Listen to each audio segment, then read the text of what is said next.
Mai vào chào cả nhà mình nhé.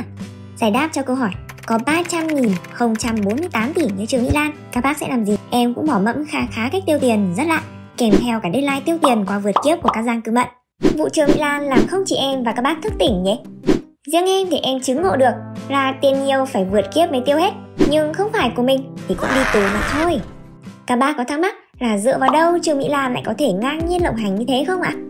Các bác sẽ không ngờ tới bối cảnh siêu sâu của nhân vật này đâu á. Sở hữu khối tài sản mà em đọc còn phải ngẫm nghĩ 5 phút cho chuẩn thì Trương Mỹ Lan cũng gọi là báo tỷ lệ thuận với tài sản. Em làm phép tính như thế này cho các bác dễ hình dung nhé. Đây là 415.000 tỷ đồng Trương Mỹ Lan gây thiệt hại. Còn đây là tổng thu ngân sách nhà nước lũy kế 6 tháng là 875,8 nghìn tỷ đồng. Và chia tỷ lệ thì số tiền mà bà Lan báo tương đương 47% thu ngân sách của cả nước. Dễ hình dung nhất là cả nước làm bộ mặt 6 tháng thì Trương Mỹ Lan đã phá gần một nửa. Mà nếu quy ra vàng thì với giá thị trường hiện hành là 70 triệu trên một lượng thì không có nhiều. Số tiền thiệt hại đó cơ em và các bác đánh vội được 6 tấn vàng. Và cũng với số tiền báo nước của Trương Mỹ Lan thì tính tiền Mỹ cũng cỡ 17,1 tỷ USD. Cộng xương năm ông giàu nhất Việt Nam vào cũng chỉ được 11,8 tỷ USD thôi ạ. Tương quan xương cho các bác biết vũng của Lan báo sâu bao nhiêu thôi. Trống lưng siêu to khổng lồ lắm mới có thể tạo ra những thiệt hại mang tính vĩ mô như thế này nhỉ. Đông vợ đông chồng, ngân hàng chẳng còn đồng nào chính là tóm tắt nhất bối cảnh của Trương Mỹ Lan và Chu Lập Cơ, chủ tịch công ty cổ phần đầu tư Times Square. Nếu năm 16 tuổi, Trương Mỹ Lan, doanh nhân nhí ngành mỹ phẩm không gặp và kết hôn cùng ông Chu, bữa ấy cũng là doanh nhân Hồng Kông chuyên buôn kẹp tóc, thì có lẽ em với các bác đã không có 6 tấn vàng mà ngồi bàn bạc thế này rồi. Thừa tiền xông lên, năm 1992, bà Trương Mỹ Lan thành lập công ty trách nhiệm hữu hạn Vạn Thịnh Phát, hoạt động trong lĩnh vực thương mại và kinh doanh nhà hàng khách sạn. Sau đó, Vạn Thịnh Phát mở rộng sang lĩnh vực kinh doanh bất động sản như ngày hôm nay. Từ đó, thời của đôi vợ chồng bắt đầu sự nghiệp hoành hành giới tài chính ngân hàng Việt Nam.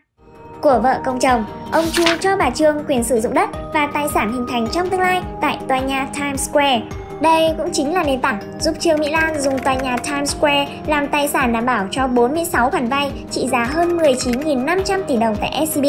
Và tính cả dư nợ gốc lẫn lãi, các khoản nợ này lên tới 39.200 tỷ đồng và đặc biệt không có khả năng thanh toán.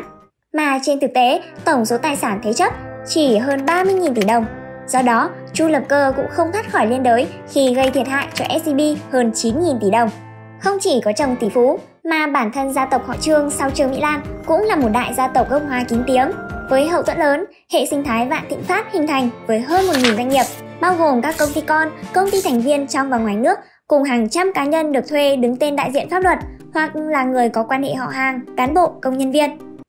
Các bác có thấy mùi thuyết âm mưu ở đây không? Chính ra là chúng ta chưa thể nào thống kê được thực sự những người gia tộc giàu có trên Việt Nam hay thế giới, đúng không ạ? Thực ra trước khi bị bớ thì Trương Mỹ Lan không ít lần chót lọt khỏi các vụ tai tiếng mà có khi các bác còn nhớ. Vào năm 2014, trong phiên tòa xét xử ông Dương Tự Trọng liên quan tới một lãnh đạo cấp cao ở Bộ Công an, ông Dương Chí Dũng xướng danh của Trương Mỹ Lan, mà sau đó thì không có sau đó ạ. Chắc các bác ở đây kiểu gì cũng nghe đến hồ sơ Panama rồi, đúng không ạ? Cái vụ 2016 do dỉ tài liệu lớn nhất trong lịch sử thế giới, tiết lộ cách thức những người giàu có và quyền lực chuyển tiền ra nước ngoài từ năm 1977 cho tới cuối tháng 12 năm 2015 á. Và UM báo chí cũng đưa tin về trong hồ sơ Panama có tên giống với tên vợ chồng bà Trương Mỹ Lan. Rồi sau đó cũng không có sau đó ạ. Rồi đây, vụ 2017 cũng không kém phần drama lá cải. Sự là Trương Mỹ Lan cùng 9 thành viên khác trong gia đình nộp hồ sơ xin thôi quốc tịch Việt Nam. Ngẫm nghĩ thế nào lại rút hồ sơ hết. Và sau đó là vụ 2022 thì có sau đó đấy các bác. Tuy là chưa có kết án, nhưng vụ này em tin là không êm du đâu. Em đã ngâm cứu theo Bộ luật hình sự 2015 về tổng hợp hình phạt thì có 3 khả năng có thể xảy ra. Trường hợp đầu tiên, nếu tội tham ô tài sản bị tuyên tử hình thì các hình phạt khác ở các tội khác cộng lại vẫn áp dụng là tử hình. Tức là một phát tử hình thì auto tử hình. Trường hợp thứ hai là khi gia tiên dòng họ Trương siêu mạnh, gánh còng lưng, công đức vô lượng giúp thoát tử hình. May mắn là chung thân ạ. Ví dụ, combo mua 3 trả tiền 1, Trương Mỹ Lan được tuyên chung thân ở nhóm tội đưa hối lộ, vi phạm quy định về hoạt động của ngân hàng và tội tham ô tài sản thì chỉ chung thân. Trường hợp 3 là kiểu có sức mạnh siêu nhiên thôi.